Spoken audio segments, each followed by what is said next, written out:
Hello guys! Welcome back again to my YouTube channel, Pasamonte Jomar C. So thank you for waiting, and now we have another video. So for today's video, we will talk about converting PDF into PNG. So before we start, let's talk about first what is the meaning of PDF.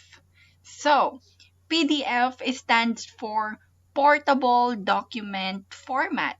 Essentially, the format is used when you need to save files that cannot be modified but still need to be easily shared and printed. Today, almost everyone has a version of Adobe Reader or another program on their computer that read a PDF file. So that is the meaning of PDF. And what is converting? The act of changing, the process of being changed. That is the meaning of converting. And what is PNG? When we talk about PNG, this is a portable graphics format.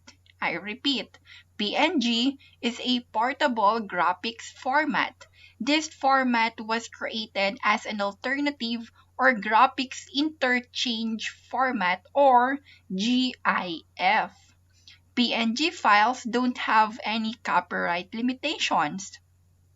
This format has some great features like containing 24-bit RGB color palettes, grayscale images, and displaying transparent background. So that are the meaning of PDF, converting, and PNG.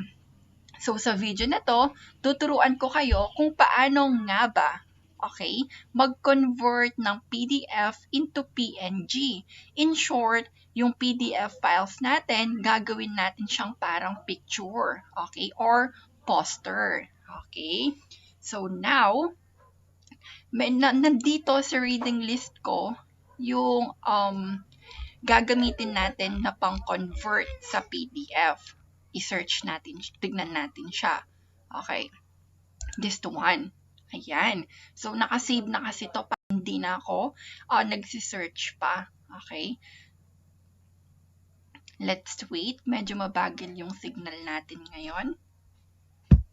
So, ang isi-search lang natin is PDF to image. Yun yung name, nitong site na to. PDF to image. Free online service to convert a PDF file to a set of optimized JPG images. This tool provides better image quality than many other PDF to JPG converters, offers mass conversion, and allows files to 50 MB. So may instruction. First, click the Upload Files button and select up to 20 PDF files you wish to convert. So, it's up to you kung sabay-sabay na 20 PDF files na ang i-convert mo. Nasa sa'yo yun.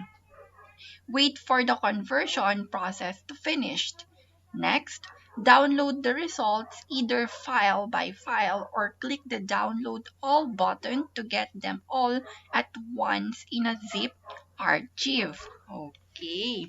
So in this part, kailangan muna natin gumawa ng isang file. So punta tayo sa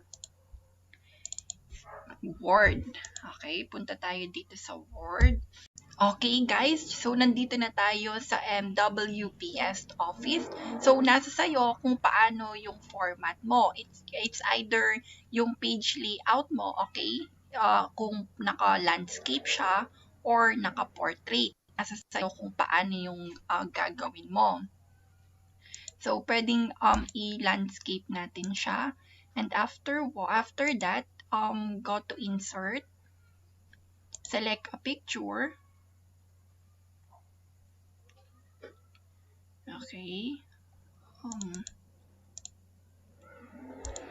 Like for example, this one. Ayan. So, Halimbawa, ito. Then, pwede tayong maglagay ng text. Nasa sa'yo kung ano yung gusto mong ilagay dito sa ano mo. Okay, pwedeng upper, middle, and lower class. Okay. Lakihan lang natin yung text natin para readable. There you go. Pwedeng ibayin, lagyan natin ng color yung page.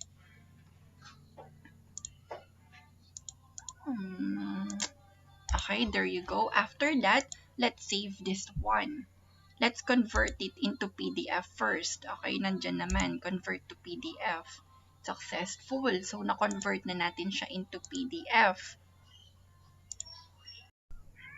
So, ayun guys, nakagawa na tayo ng Word file and na-convert na natin to into PDF. Lagi nyo lang tatandaan na dito sa PDF to image convert, okay, kailangan yung file nyo is naka-PDF na siya. So, meron na akong tutorial kung paano mag-convert ng Word into PDF, okay? So, tignan nyo na lang dun sa mga videos ko sa YouTube channel natin, okay? So, ngayon, kiklik natin tong PDF to PNG. Okay? Let's do it. Basta lagi nyo lang tatandaan, etong PDF to PNG ang gagamitin natin. Ayan. Ngayon, click Upload Files. Pag napunta na kayo dito sa mga files nyo, pupunta kayo doon sa ginawa nating PDF files. Okay, this one. And select. Okay, na-select na natin siya. Ayan, nagko-convert na. After that, there you go. Very simple. Okay, ganun lang. And then, ida-download mo lang siya. Pagka-download niyan, ganito lang ang gagawin mo. Ayan, download ZIP. There you go. After that, mapupunta ka dito. Ayan, double-click mo lang yan.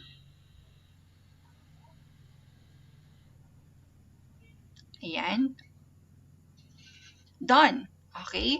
So, yung ginawa nating Word file na kinonvert natin into PDF, ngayon, isa na siyang PNG or para siyang poster. Okay? Or image.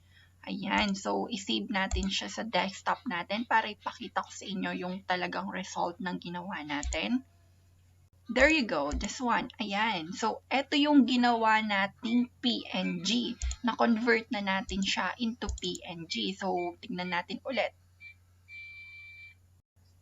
Ayan. So, hindi na siya file, okay? Hindi na siya Word file or PDF file. Okay? Na-convert na natin siya into PNG para na siyang picture. So, kung isa-send mo to sa mga kaibigan mo, hindi na nila kailangan pang i-click or i-open yung file. Okay? So, pagka sinend mo to, automatic na makikita nila kung ano na talaga yung sinend mo. Picture siya kapag isinend siya into Messenger or even in Gmail or other social media platforms. So, ganun lang kasimple guys kung paano mag-convert ng PDF files into PNG. So, ayan, isi-search nyo lang is PDF, okay, to png.com. Okay, so I hope you learned for this video, and if hindi ka pa nakakapag-subscribe sa YouTube channel ko, don't forget to click the subscribe button and isama mo na din yung bell button para updated ka sa mga future videos natin. So, that's all for today and see you to my next video. Thanks for watching!